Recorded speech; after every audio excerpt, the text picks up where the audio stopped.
Hey, welcome to another edition of Wolverine Chat. I am your host, Timothy Raymond, and we are in Ann Arbor today. Going to see what they can do against Arkansas. It's a big game. They got to show up, because if they don't show up and fix some things, it could be a scary season. When I say scary, I don't mean 8-4 scary. I mean scary that they're going to struggle against Illinois, they're going to struggle against Michigan State. They're going to just struggle. But I have confidence. I think Tuttle might get some snaps today. Maybe he's our answer. I don't know. But anyway, we'll be videoing a lot today. I'm going to show you what it's like to watch the game from inside the press box and go down to the post-game press conference. Just gave you a glimpse into that. Kind of cool to do that. It's not somewhere where you cheer, so sometimes I like being in the crowd, but it's nice also being treated like a king. Free food, all that, free drink. And I don't mean alcohol, I don't drink alcohol, but anything you want, pop, food's all provided.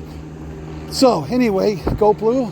I'll be checking in a little bit as we get closer to walking up the stairs in the elevator to the press box. Take care, boys. Take care. Bye-bye. One thing I should say also, one of the advantages of getting these press passes is you get parking with it. Unfortunately, we had to split our drive today. Me and my good buddy Joe got me the press passes. So I still have to do the walking, but it's well worth it. So, yeah, you get nice passing right next to the stadium, and it's a cool thing. So, y'all take care.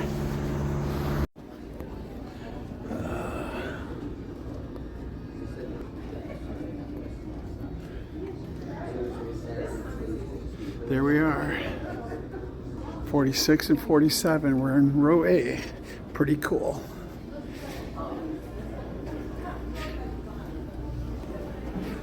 They have a nice breakfast there for us. Can't really complain. This is so cool.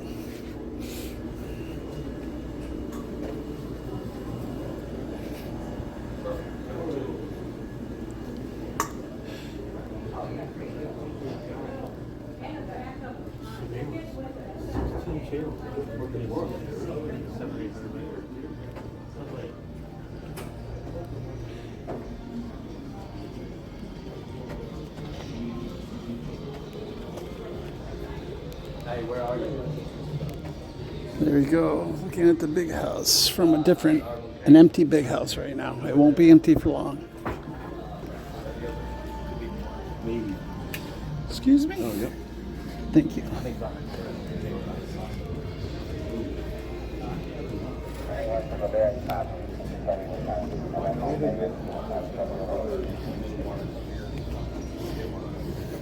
In the front row.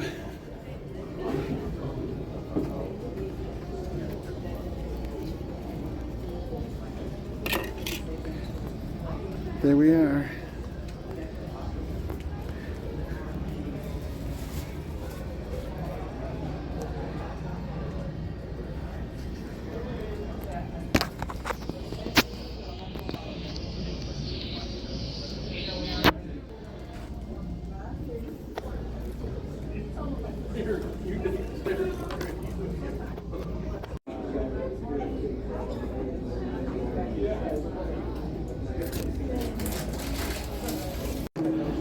Okay, so back here with Joe.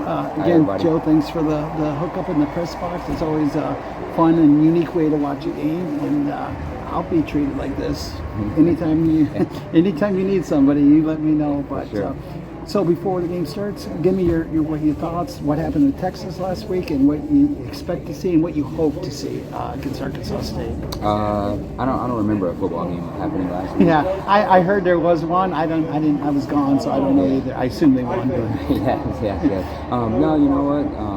Texas is a really good team, obviously, and unfortunately, we're just not able to get into an offensive groove yet.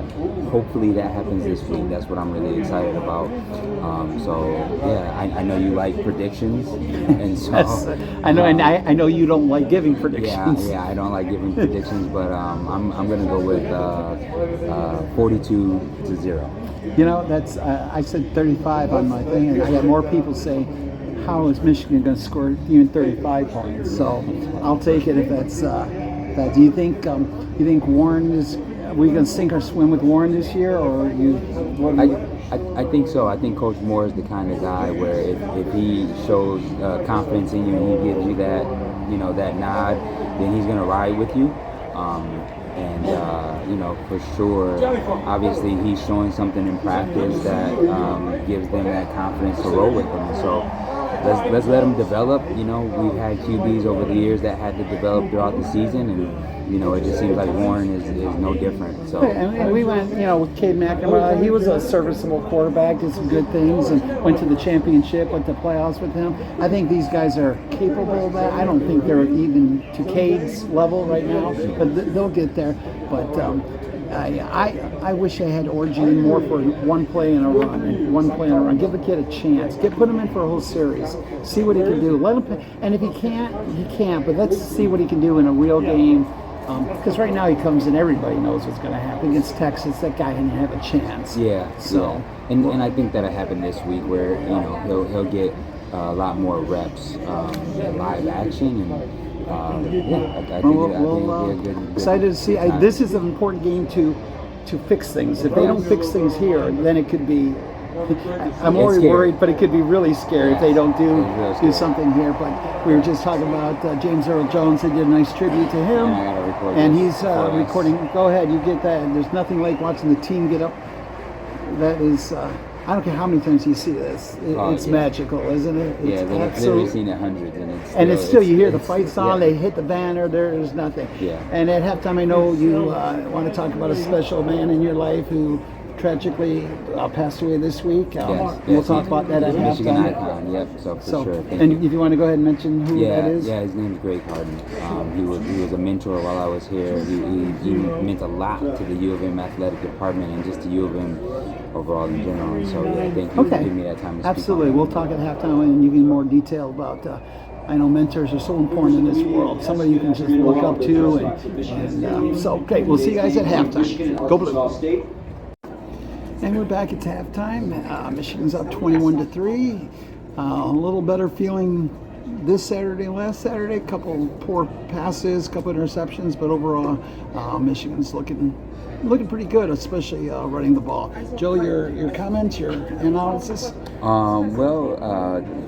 Definitely not going to get the shutout that I had hoped for or / predicted, but we are halfway to our score of 42. So hopefully the offense gets in a better groove in terms of putting the ball in the air, running, looking good. The thing that I was hoping for, being able to get some consistency there. So overall in terms of defense, we got a really good stop to hold them to 3 points after the interception. And then also, they gave up a couple of key third downs, which you were not happy about, not excited about. Yeah. For sure, kept score on that. But hey, you know what? It's all about getting in a groove and just finishing strong. Well, you can keep them at third and long all game. It's going to eventually work out in your favor. So what do you the 2 interceptions by Warren? What do you attribute those? Just poor passes, miscommunication? So the first one, that's a situation where you just got to eat the sack. I was telling you during the game, he's got to realize that it's okay to be a quote-unquote game manager. You don't always have to try to make the big play, and especially he's throwing from the right hash to the left side of the field. That's a tough pass anyway, but then to do it while you're getting hit, that's even more difficult. Let's bring up the... And so that was that, and then the second pass, it looked like it was just a bad grip on the ball. Yeah, I heard you say that a couple times. At first I was wondering, did he get hit? But then on the replay, you could see that it was just a bad grip. And so, stuff like that happens, but it's unfortunate. But total yards, Michigan 282 to 112. I mean, I don't think Warren's looked terrible. It's just you take, I mean, 2 interceptions not good, but he needs to. The term game manager is somehow a negative, right, which is not. Yeah, it is not. It shouldn't. It should not. Yeah. I mean, Cade McNamara was a good game manager. He could run a little bit, he could pass a little bit, but he just knew how to control the game. Yeah. And rushing yards, that's the main thing. We got 176 to 34. I remember against Texas at some point we had like 10 yards. So we'll definitely. And I was just tell you what a difference. You know, is Michigan playing that much better, or are we playing Arkansas State compared to Texas, or is it a little bit of both? Both can be true. Yeah. And I think that's what we're experiencing. You know, no disrespect to Arkansas State, but for sure they are not the talent of Texas, and you know that's very evident. And so you know that's why you know Michigan and other big schools pay these schools to come and play these games to you know have an opportunity to like get in a better groove and you know and so yeah right. And we needed. I mean. We all knew, or pretty sure, Michigan was going to win today, but it wasn't just winning. We had to work out some kinks and get that offensive line going. And now, a real quick question before we talk about something else. We were just, the game was started, we were listening, and we were talking about splits, where the guys split up, and a couple of them were like really, really large splits. And sometimes it's like, well, why don't that give them the gap to come in? So explain why you would have a wider split. Yeah, for sure. So as an offensive line coach, one thing that you want to think about is, okay, what's going to give our scheme the best advantage against the defense? And for a zone blocking team like Michigan, we want to get the defensive linemen to spread out a little bit to create running lanes, all right? And so one way to do that is to widen out your split a little bit. Now there were a few times where the right guard, his split was a little bit too wide, and you can tell based off of the left guard. But yeah, so once you create that lane just with your splits, once you get movement, now you're going to create an even bigger lane. And so that's where the wider splits come into play. Well, we heard our friend Jim Rensetter behind us talking about that. Yeah, so, he wasn't happy at all. No, he kept and like, what are they doing? So that was cool listening to him as a fan, as opposed to broadcasting the game. So, but you know, 5 for 5 on third down conversions. 3 for 9 for them. So overall, a good first half. We saw Jaden Davis warming up a little. So maybe he'll come in for a play or two. I don't know. I know his parents were very clear. We don't want him to play if he's not ready. So don't come in because we have nobody better. Yeah. You know what I mean? Yeah. And that type of warm up is the type of stuff that those guys do just to, you know, you got to stay live and stay loose, you know, no matter what. Like, it wasn't like I'm warming up to go and like a pitcher would do. It was just, hey, you know. So. Yep. Okay. So. Now, so good first half. As we end this portion of the broadcast, I know somebody near and dear to you talked about it earlier, Greg Harden, a mentor. They had a beautiful tribute to him. Yeah. I mean, you could tell this isn't somebody who just helped a little bit. He was very involved and meant a lot to this university. So go tell your story with them and whatever you want to give a tribute to him. Yeah. So the way I met Greg Harden was when I was a sports information director here at U of M. So I was doing sports writing, and he became a mentor to me at that time because I was going through some personal challenges, but also some career challenges, just because I was learning what it took to be a sports writer, especially here at such a prestigious and demanding university. And at the time, I would need someone to process and things like that, and he was there. And the beautiful thing about Greg is, man, he would tell you like it is. He's not gonna sugarcoat anything. He wouldn't baby you or, you know, talk to you with baby gloves on, and I really loved that. I really appreciated that. Also, his office was always available, no matter how busy he was. And, you know, the thing about him is he was actually the counselor, sort of like the therapist for all of the athletic teams. So you can only imagine how many young people he was mentoring and talking to He played a pivotal role in Tom Brady's career here, and also Michael Phelps, excuse me. And he wrote a book, Staying Sane in an Insane World, and just talking about keeping things in perspective, and that's what he was all about, man. And for sure, he was an icon here on the Michigan campus, and not just to the athletes either. There were some of my classmates that had an opportunity to meet him, and was impacted by his words and his ability to just help guide and just be a leader. And so, yeah, he was amazing. Well, those some of those pictures. I mean, he was still involved, obviously, with a lot of that. They were just from a year ago or so. So what was his exact? Do you have a position now? Yes. Still? Yeah. Okay. He had a position.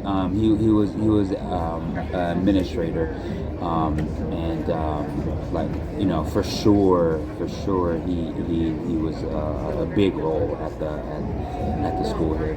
Well, I know he meant a lot to you, so I'm sorry for that. But it's nice when you have people in your life that you can think of, and I mean, he'll live on through all these people he's helped.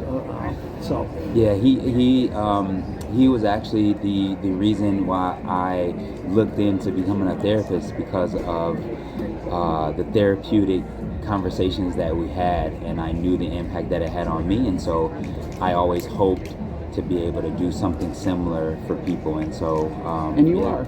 Thank you, I appreciate that.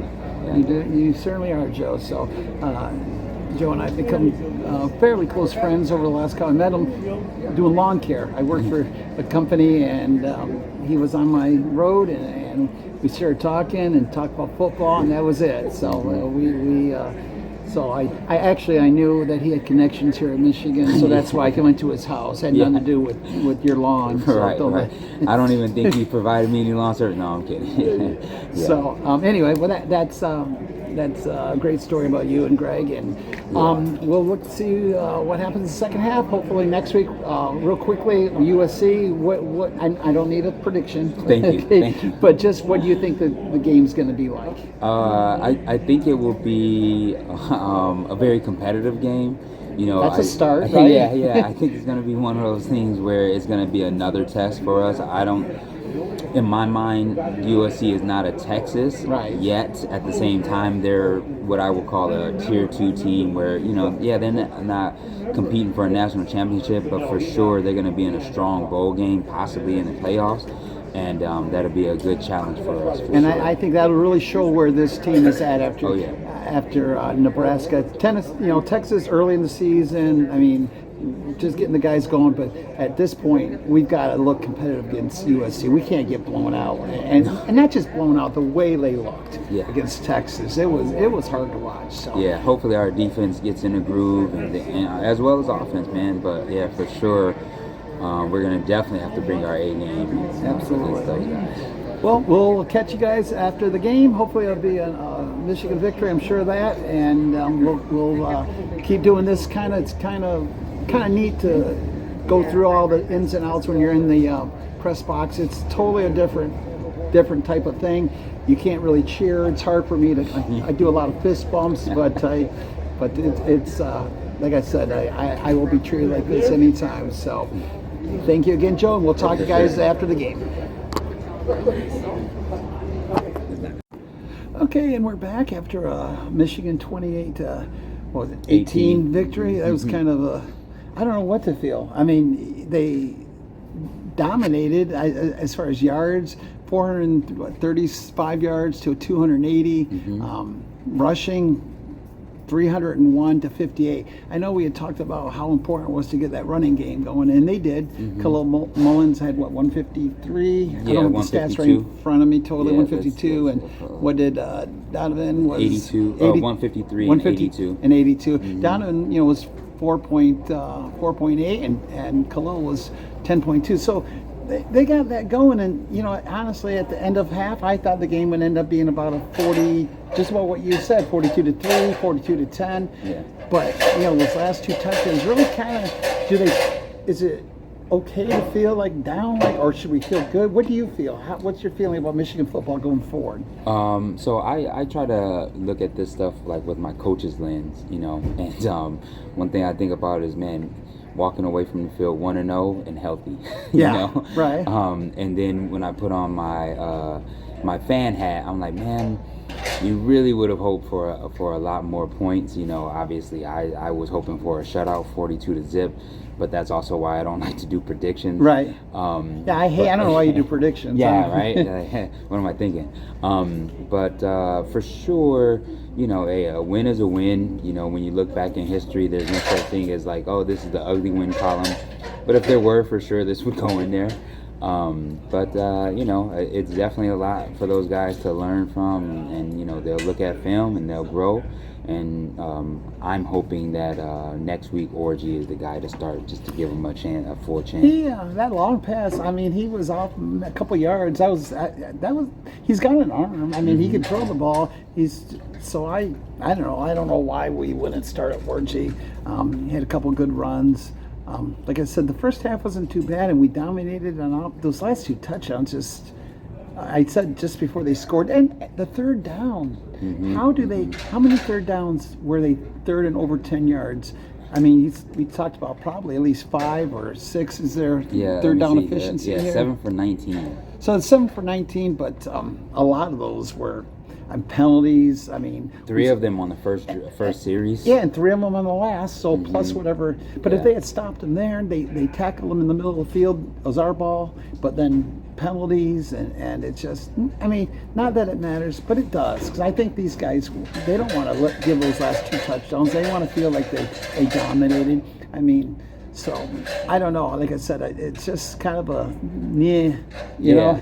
And I think a part of that is we're sort of not meeting the team where they are. You know, like in the sense of, you know, like, man, we're expecting, you know, like 42-0. That was probably very unrealistic if I like meet this team where it is. You know, they're a young team with a QB that still needs to develop. You know, the offensive line needs to gel still.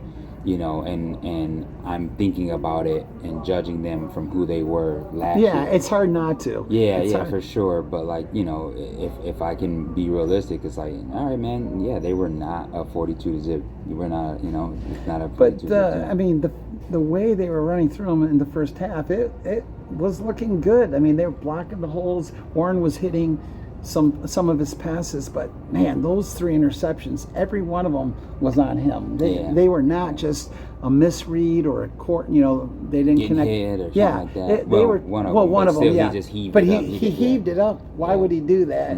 He threw it. There was probably 6 people around. It was like a 50-50 with 6 people. So now, do you think they put Orji in? I asked you this during the game, because Warren was playing bad, or because we were up, you know, by 23 points or 28 points, and the game was basically over, and see what Orji had? I think it's a combination of both, you know, probably leaning more on the side of like, hey, he gave up the ball 3 times, especially because, you know, Coach Moore had talked about, he was, you know, Warren was the one who protected the ball most in spring, and that's how he won the job.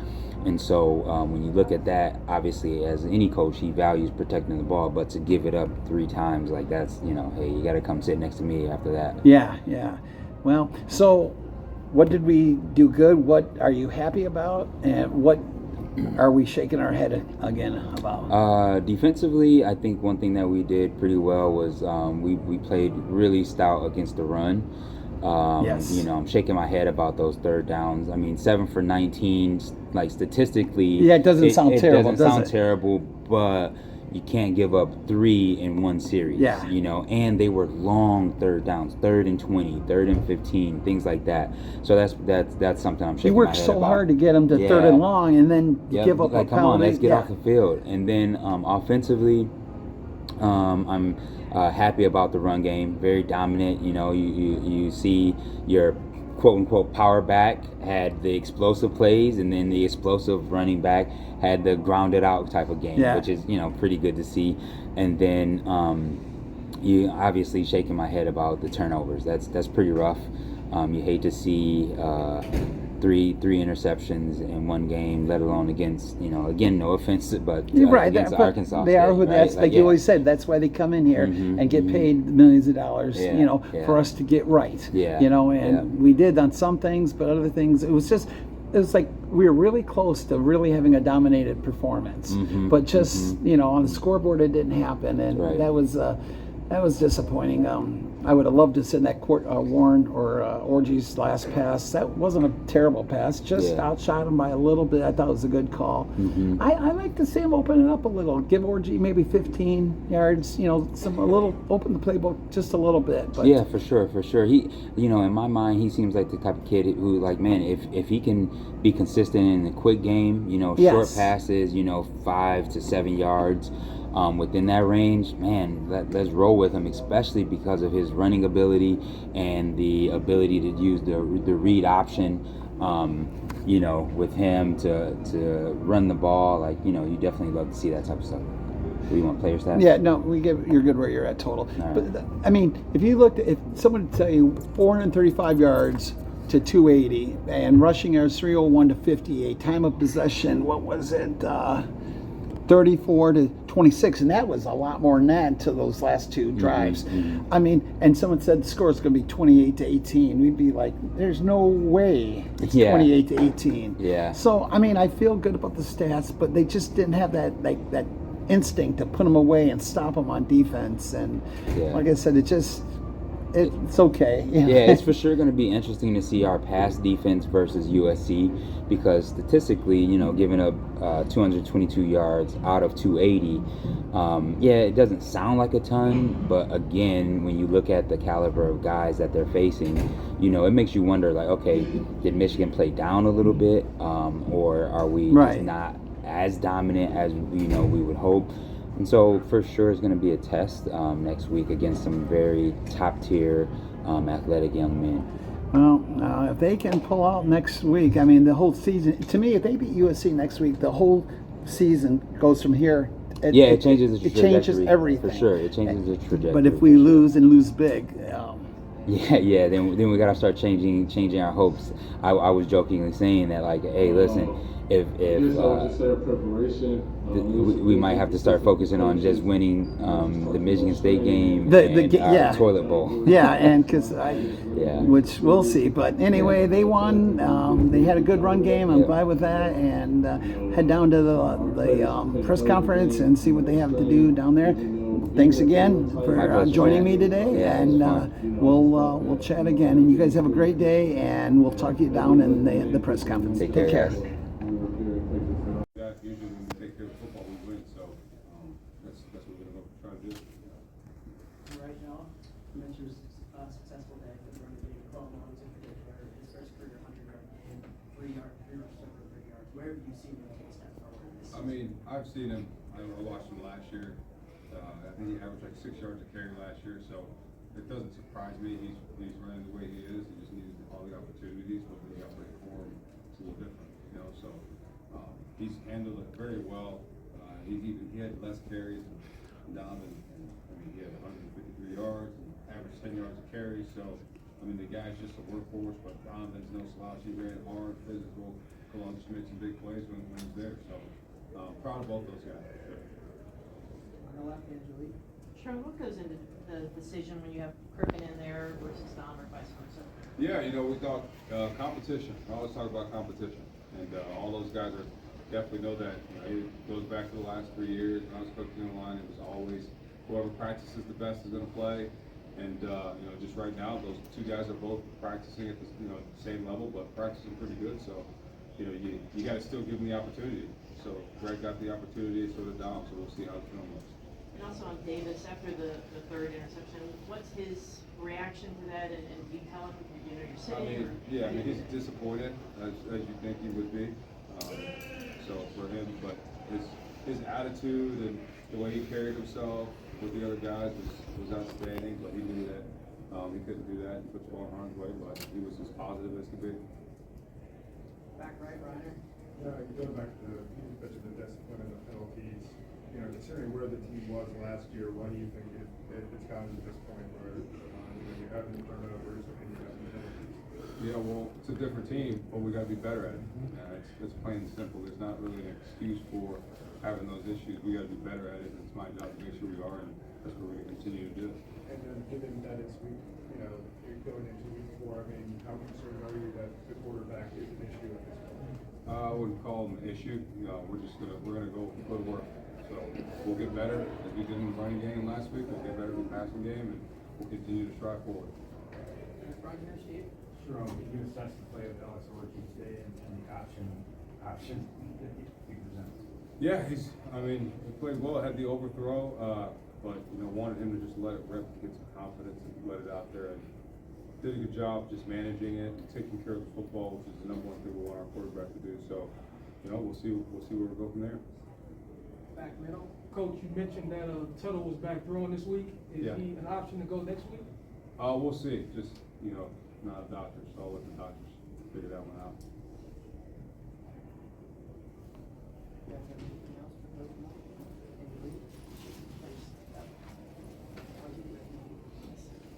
Donovan took the blame for the first pick. On the second one, did his arm get hit on that? Yeah, it did. It did get hit. And so when you're evaluating, do you think, the first one was Donovan's breakdown there in protection and then getting hit?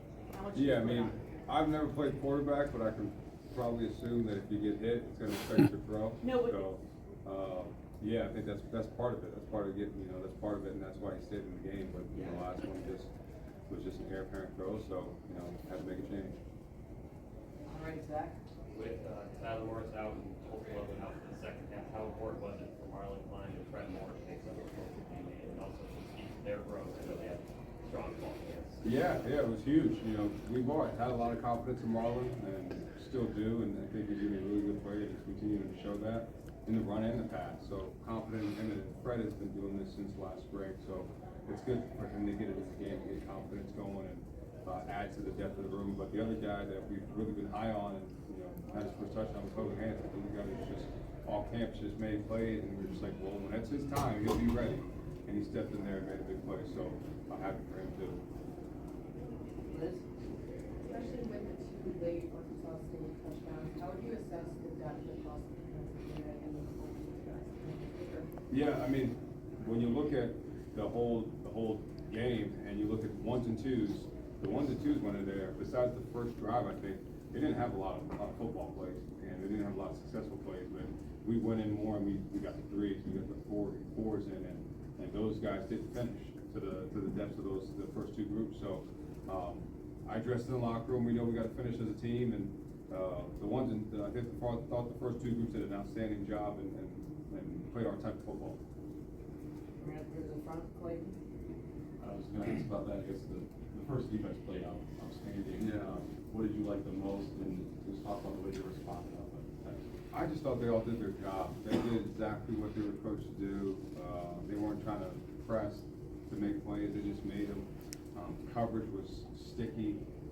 Run lanes were shut down. Those guys everything was gapped out. They made a couple plays here and there, but they really did a really good job. They just played our style of ball, and it was really good to see. Watch those guys rally. Some guys stepped up. Some guys like Ike, he really stepped up, and he's really taken the next step to be a guy. Rayshawn Benny's another guy behind him that's already played that stepped up. Trey Pierce is a guy inside. Jimmy Rolder is a guy. So we're adding that depth.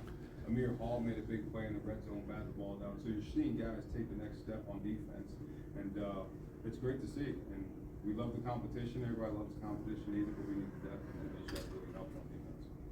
Time for about 2 more. We'll start with Aaron. Colson come out of the game, is that cautionary, or do you figure something more serious? Yeah, whenever they say that someone's down, I listen. So I'm not gonna make a decision medically. So that was their decision. So then we just went from there with the next guy.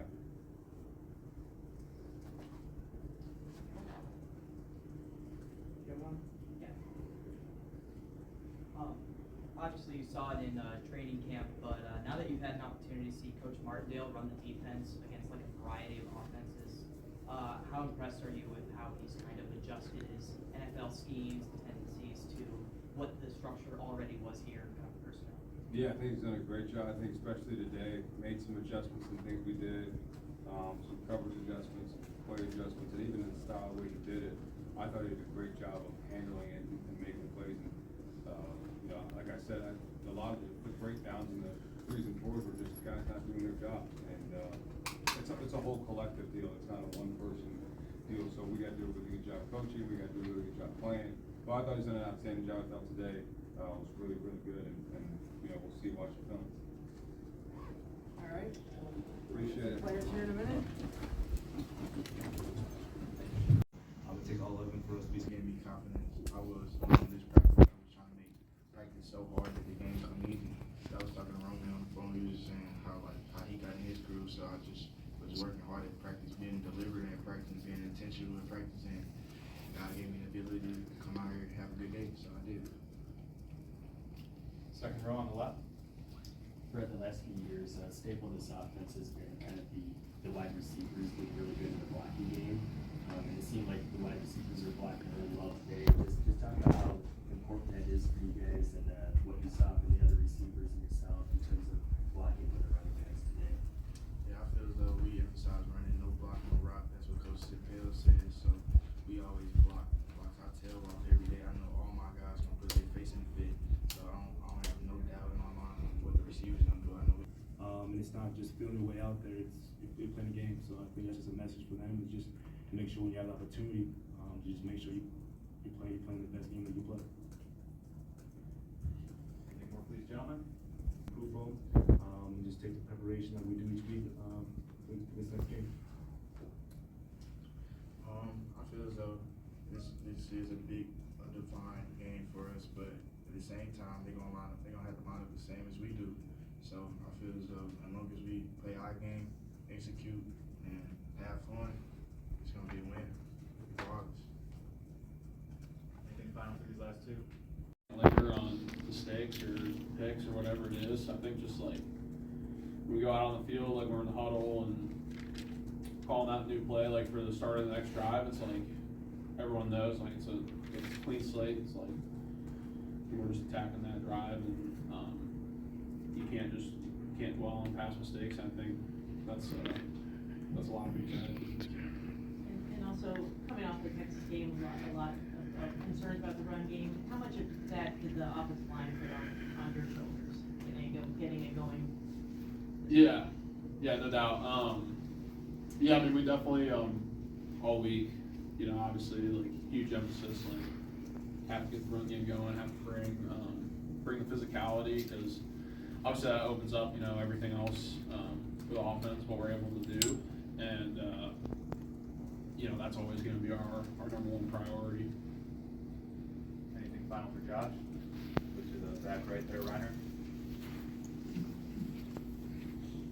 Considering the penalties and some of the turnovers, I mean, what do you think, looking at this offense through 3 games so far, the margin of error is for the offense? Do you think it's a large margin? Then Yeah, no, I mean, I think like I said, I haven't watched the film yet, but you know, certainly we have made mistakes where it's like why do we do that, and it's frustrating, and we need to eliminate those mistakes, especially like the little things that are super controllable and you know, that we execute all the time. And I think you know, the attitude is always like we're always going to attack that with great enthusiasm and try and fix those mistakes and just, you know, prevent that margin of error from growing larger. But I think, you know, right now, like, I'm just super excited, like, about what we're able to do today, and you know, we'll certainly just keep pushing to get better this week going into conference play. All right, we'll wrap up in the middle there towards the back. So I noticed it seemed like most of the game, I guess I was paying more attention to it, your splits were fairly wide. Is that just to get a bigger pocket for Davis, or is that something that you choose to do? Or Yeah, I think it kind of depends on the play, because like you do adjust like splits at times, and I know like for us, like early on in the game, one of their interior defense tackles was like really jumping the snap, so we kind of both had to, me and Miles, both kind of backed up off the ball a little bit just so we could get our steps in the ground. But yeah, I mean, the pass game, like, I mean, our splits are pretty consistent. We try to be pretty consistent just so you don't have that foot traffic. Okay. Thank you all for your time. I think we'll wrap it up there. Get Josh on his way. Thanks. Hey guys, so that was my day at Michigan Stadium in the press box. I've been there a couple times. It's always a great time, and I hope you enjoyed it. Hopefully our next broadcast will be after a USC victory. I've got confidence in Orji, and I really think, if nothing else, I think they're going to run better. They're going to get over 200 yards. And I think Orji, he's got an arm. It's just he's not as accurate as we'd like him to be, but he definitely has an arm. So we'll see. Thanks, guys. I hope you enjoyed it. I hope it wasn't too bouncy. I didn't have my good camera. I just had my little phone doing it. So anyway, I'll talk to you guys later. And once again, go Blue.